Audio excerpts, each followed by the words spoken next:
don't need a return ticket where you're going. This is a one-way journey. Straight down!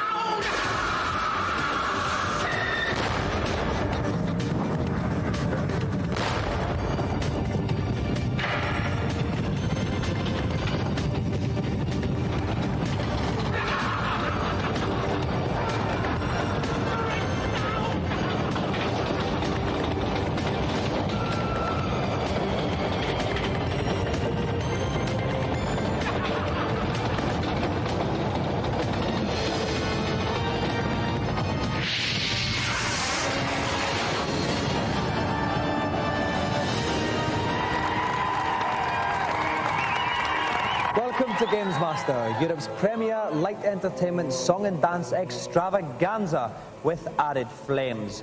Tonight, some reviews, tips, challenges and top drawer celebrity guests attempt to bring some goodness and light into these infernal surroundings. So let's suck this smarty with fun stamped on it and launch ourselves up to GamesMaster. Our first challenge tonight is one I've rather been looking forward to. Our contestant will be playing the new 3DO version of the classic Mega Drive game Road Rash. The objective is simple: to finish first in the Pacific Coast Highway Race. The power of the 3DO system will mean that our rider will probably find his path littered with rather more obstacles than he's used to. Here for some open road action, we have Mehmet Osman.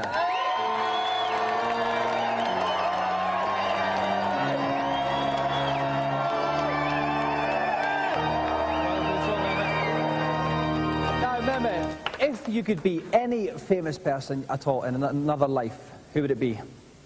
Probably Ryan Giggs. Ryan Giggs. Why Ryan? The greatest footballer. And great hair. The only thing is that it means you'd have to probably go out with Danny Bear as well. I can't complain with that.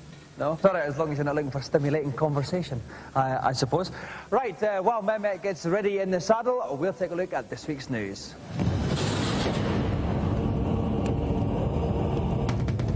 First up, Mortal Kombat 2 has smashed all sales records, shifting 250,000 copies in just one day, Mortal Friday. That represents a quarter of all video games sold that whole month. Worldwide sales are now over 2.5 million and climbing. Not higher than Mr. Acclaim's wallet, however. Just opened at London's Trocadero a new kind of arcade experience, the Imaginator. You'll be strapped into a moving seat to experience some virtual rides.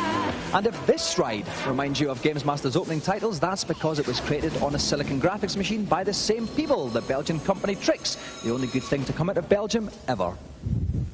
Finally, we're pleased to announce the arrival of the GamesMaster Network, especially helpful for people who have no friends. All you need is a PC, a modem, and a phone. Give your modem these commands. Make that coin and phone connection and dial this number. Then you'll be through to the TV net. You can sell or swap games with other GamesMaster viewers, find out the latest cheats and tips, or just chat with other friends. I'll be on here for hours. Well, in that case, perhaps you'd be better off dialing in from home. But do get permission from whatever unfortunate individual pays your phone bill. Right, we're about to play Road Rash on the 3DO, our first ever 3DO challenge on GamesMaster. That's pretty interesting, isn't it, Simon? Not really. No, oh well. Right, any tips for Mehmet on this? Yeah, I think there are two ways of approaching Road Rash. You can either race straight through avoiding everybody, or if he gets pestered by the police, as he's likely to, you can punch them. Punch the police? Not something, of course, we'd recommend, unless you live in Streatham, of course. Right, okay, Mehmet, best of luck. You have to finish first on the Pacific Coast Highway stretch. Off you go. So off goes Mehmet for the viewers at home. In the middle, bottom middle of the screen, you can see the number 13 there. That's the position that he is in. He's got to end up first place. To the left is Sinclair 1. To the right is the biker nearest him. He's just past Fairley, just going up the driller, who's wearing pink, Simon. Yeah, a few missed punches there. Let's hope he doesn't fight like that in real life. Okay, but you are saying that you do have a choice. You can punch them if you like, but maybe sometimes it's better just to go straight through and aim to win the race. Yeah, it looks like he's adopting a more violent approach, though. Okay, and he's not doing... Oh, he's doing all right. He's in 10th place, so he's going to have to watch it. Some traffic a bit ahead. People falling off all over the shop now, Simon, but he's up to 8th. Not bad so far. Yeah, he's doing well. If he can just maintain his position, then he should be okay. Oh, no, but he's going to have to watch. That was the kiss of death from Simon. Oh, he eats dirt there at the side of the road. He's going to lose some places here, Simon. It was not a major contribution to road safety, that. OK, so he's back in 10th place now. Oh, and they're overtaking him because he's going slow. He's down to 12th, Simon. What can he do to catch up? What would you recommend? Well, I think he should just concentrate on getting to the end first. Forget about punching them because it doesn't really do him any favours in the long run. And not even if they're called Spud or Slim like these two are. A little bit of a smile there from Mehmet, nice to see. And he's up to 8th position, up to 7th position now. He could still do it, Simon. He's been going for 2.2, 2.3 miles. That's not too bad. Yeah, I don't really fancy his chances, to be honest with you. I think he's got a long way to go, still in 6th. He's got a lot of work to do, to be honest with you. OK, he's in 6th, but there's a big clutch of riders up ahead of him. He's not too far away from the end of the race, though. He could really do it. This is important. There's the cops. Is he going to punch him? He's not punching the cops. That's a wise move, I think. Obviously not a straight boy. He's up to 5th place. 4th place now. Sydney. He's just past Sydney. He's got a bit of C there for some bizarre reason. In 4th place. Past the Cottonmore. He's up to 2nd now, Simon. Yeah, now he missed the pedestrian. He's just going to take this guy. He's in 1st place. Just like the squad is going to win it. I think he's going to do it, Simon. Yeah. He's coming right. There's the checker flag. He crosses the checker line in 1st place. That's it. Mehmet wins the challenge. Well done, Mehmet. Now, Mehmet, a bit of a shaky start there, I have to admit, but you came through in the end. What were some of the difficult bits in it? Early on, bends too sharp. And I saw at one point you managed to miss, actually, all the cars, but you actually smacked into a tree. Was it a bit sore? Bit of nasty chafing? Yeah. Probably. OK, well, you'll be able to live with your chafing, though, now, Mehmet, because you can console and soothe yourself with the GamesMaster Golden Joystick. Another round of applause for Mehmet.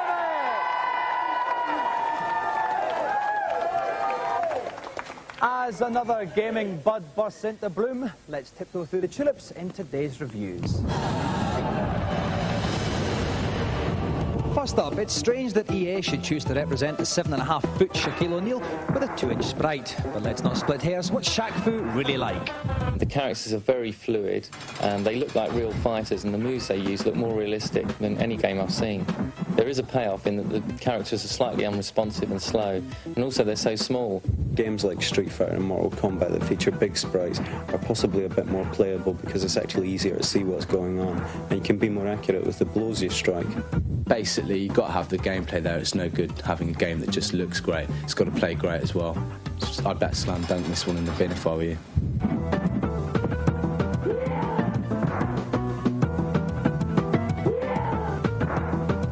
Next up, shock horror, big name license in box standard platform game. Hooray! Michael Jordan, Chaos in Windy City. As a platform game, it's got the novelty of not having to jump on people's heads, but instead you use your basketball to get rid of the baddies. The baddies themselves are quite strange, as giant spiders and other seemingly weird people with basketballs for heads. Michael Jordan's looks very good. All the sprites move lovely and the movement's great. You have to find keys to open doors and you have to push switches to operate lifts. Very bog standard platform game, I'm afraid. It seems to be a trend at the moment involving basketball players in sort of unrelated games. Platform fans would be better off looking somewhere else, and basketball fans would be better off with something like NBA Jam.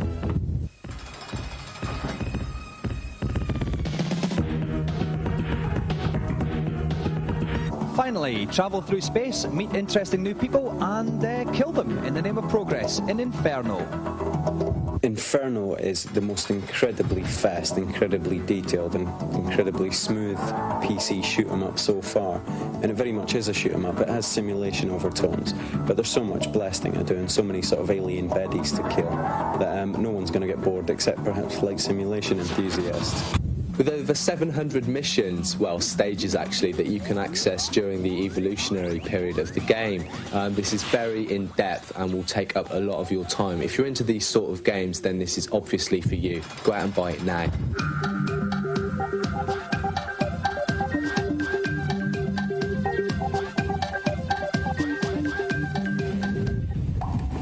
While our celebrities are haggling over their enormous appearance fees, let's go over to GamesMaster and find out what their challenge is. I've selected something just a little different for our second challenge tonight. The 3-player beat-em-up Dragon on the Super Nintendo. As with all beat-em-ups, each player has their own health bar at the top of the screen, which decreases as they're hit. The contest will be over a single bout, and the player left standing will be the winner. Let's enter the Dragon. Playing Dragon today, we have a cornucopia of Antipodean soap legends. Please welcome Bruce Roberts, Sarah Vandenbergh and Dan Falzon.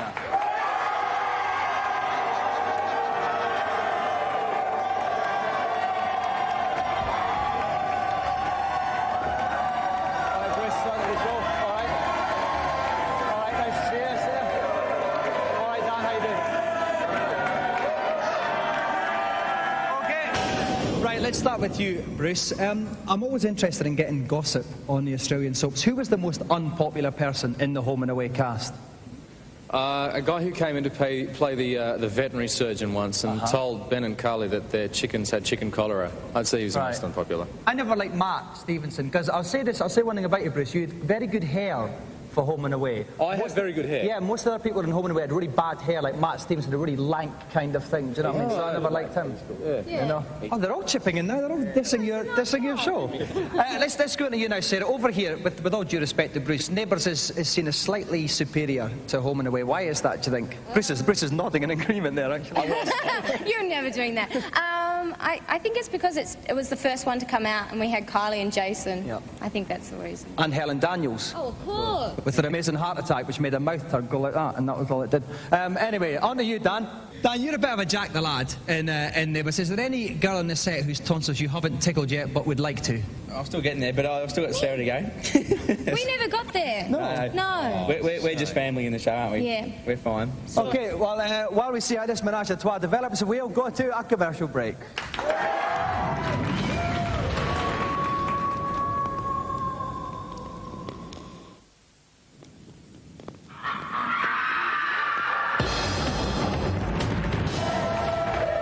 Welcome back. We have Bruce Roberts, Sarah Vandenbergh and Dan Falzon as our special guests. They're getting ready to play Dragon, getting ready to help me out. It's Steve Merritt from Mean Machines. Welcome, Steve. Well done. Steve, now we were talking about hair earlier on. Who's got your favourite haircut in Neighbours? Bouncer always did it for me. Bouncer better than Jim Robinson's? But not quite up to Madge, perhaps. And this is a three-player beat-em-up, Steve. Any tips you can throw out? Well, I hate to say it, but Sarah's actually in a bit of a bad predicament because all Dan and Bruce have to do is jump in and kick her down. And if they were to work against her, then they can sort each other out afterwards. Okay, so Sarah could be in big trouble if the boys gang up on her. And let's see what happens then as Dan, Sarah and Bruce begin your challenge now.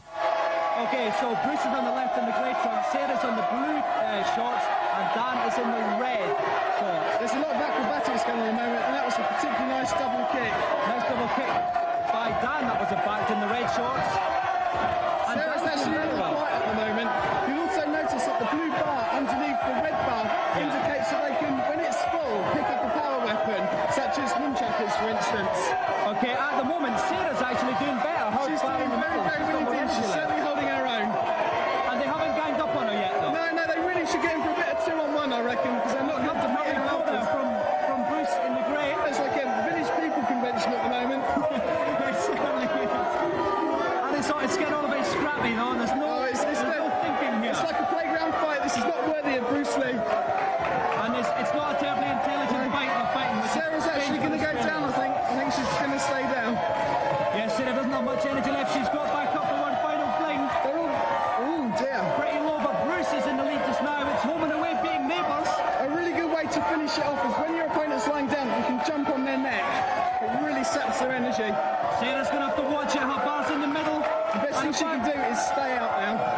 Sarah is one more kick and Sarah's out of it. Sarah is gone and she's out. Oh, so dear. Bruce in the red against Bruce in the grey against Dan in the red, and he's finished it. Bruce has finished it. Home and away beats Neighbours.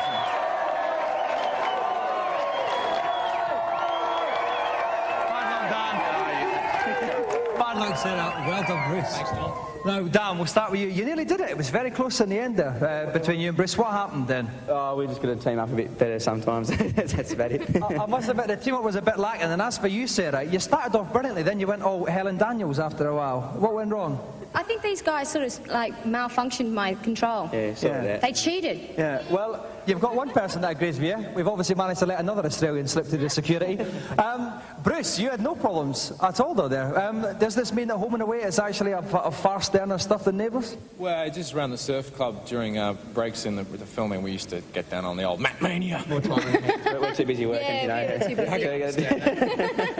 Well, now hopefully Bruce will have some more time on his hands to gaze lovingly at the GamesMaster Golden Joystick.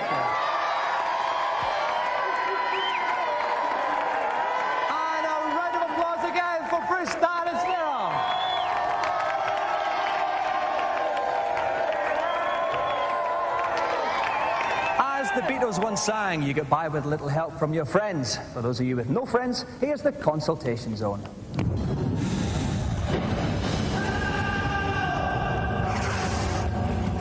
Welcome, one and all, to my consultation zone, where once again my joystick expertise will lift weary souls to another level. Who's first to arrive? GamesMaster. I really like Pete Sampras' tennis on the Mega Drive, but is there anything secret in it?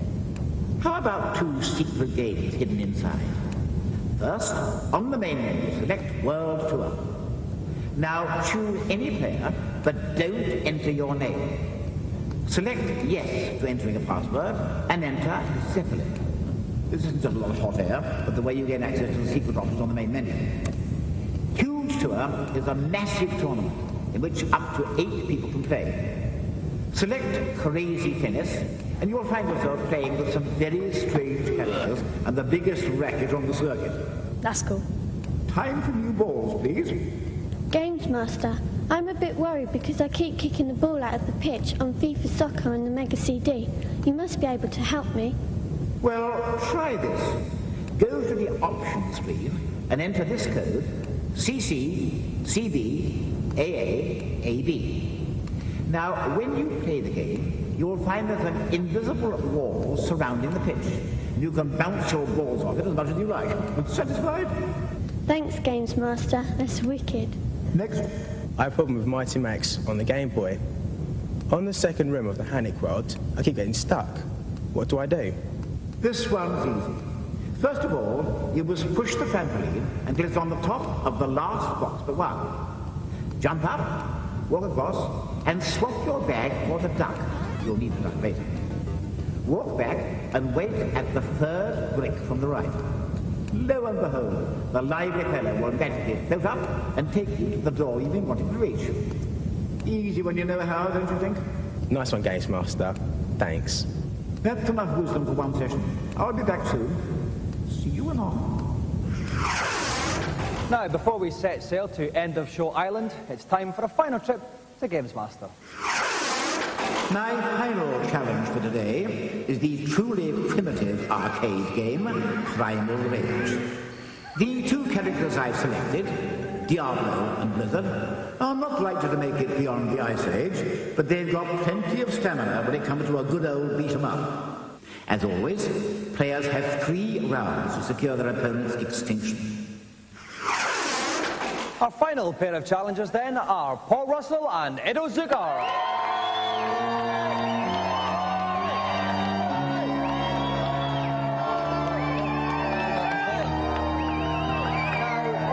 Is there any types of games that you don't like? Beat-em-ups, especially this one. Yeah, well, why don't you like beat-em-ups? I just can't do them. You know that it's thick people who like beat-em-ups? No, I don't think so. No, it's scientifically true. Some bloke told me in a pub. So what are you going to do about this one then, tonight? Just do my best. Yeah? Listen, that's all you can do, Paul. Let's move on to Edo. What do you like doing when you're not playing video games? I know, listening to music, hanging out, things like that. Hanging out of moving vehicles or? No, going to discos, things like that. What sort of music are you into? Rap. Rap. Well, I'd like everybody now to rap along to this little vignette that we've had made on the making of Primal Rage. This just might be the battle of your life. Are you ready for Primal Rage? Yes, Primal Rage, the biggest arcade beat-em-up of the year, has arrived from the States where it's been pooing on the opposition with some of the smartest graphics ever seen anywhere. But how did they get them looking so gorgeous? Stop-motion animation, a technique used in the production of major motion picture special effects. Okay, number 17. Righto. That is just one out of hundreds of individual pictures that make a fight sequence. The combination of these tiny precision movements will eventually make Talon jump, kick, and punch. Starting on a wee piece of paper, the artist designed all these wacky dinosaurs. But who did they get to bring them to life? Spielberg? Lucas? No, Dan Platt. You know, Dan. Dan Platt has made a career of making movie monsters. Dan turns detailed illustrations into skillfully sculptured works of art. He also pulls lots of birds. Once the sculpting is finished, after much fun with plasticine, a posable skeleton is inserted and the finished model is painted. The animated moves are recorded and the completed footage is sampled by a computer to add the finishing touches. Now Talon is ready to fight. Primal Rage will be in arcades nationwide very soon and on console next year. Okay, so let's get Primal Rage. With me again is Dave Perry. Dave, I've been thinking, looking at you with a bandana, you look a bit like one of those Japanese kamikaze pilots. Yeah. Dave, those special moves in brief, please. Okay, well, we've got a T-Rex here called Diablo who's got a nifty range of fireball moves. He can also teleport himself to the other side of the screen. Whilst we've also got the giant ape Blizzard who's from the frozen wastes, and he can freeze his opponent. He can also take them by the neck and punch them up the chin. Okay, nice guy. Okay, best of luck to Edo and Paul. Let the fight begin. Okay, we have got Edo playing Blizzard, who's the sort of white monkey-looking fellow on the left, and we've got Paul playing Diablo, who's the kind of Already Blizzard goes into his special moves, throws Diablo, he went in, grabbed him by the throat, spun his fist around and sent him spiralling into the air. Now we can see two energy bars up at the top, Dave. What's the difference between those? There's two energy bars, one with a beating heart, that's obviously his life force, that's how much life is left in him in this battle. The other one with the brain, that's how much intelligence the fighter's got left. He takes too many strong blows to the head, his intelligence will go down and he'll slow up, he'll be able to do less moves. So it's like the game brain? Like the game brain, yes, right. This is game brain. Okay, at the moment both of the energies are quite low, but Diablo's looking the worst for wear, Dave. He's frozen by Blizzard. He punched him outside the throat.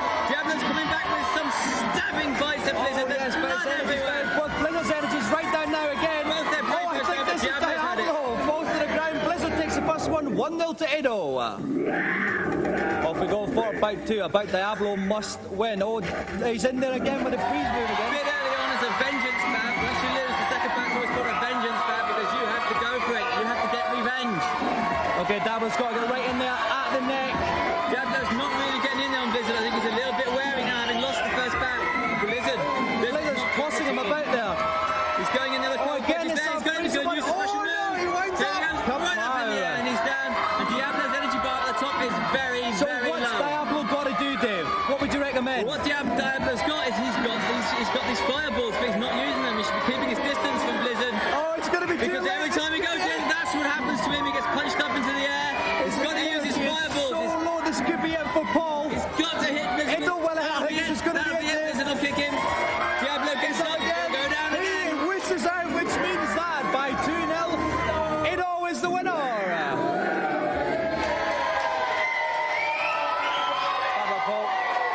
Well played, Edo.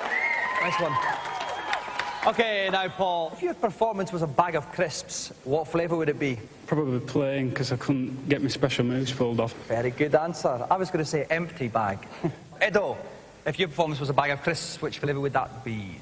Hot curry flavour, because it's hot like my performance and a sharp taste. Very good, but I think Paul's is actually slightly funnier. But unfortunately, Paul, that's the only reward you'll get because the golden joystick goes to Edo. Round of applause for Edo and Paul. That's it for another show. I'm off to tell kids at boarding school that their parents hate them. See you next time. Bye-bye.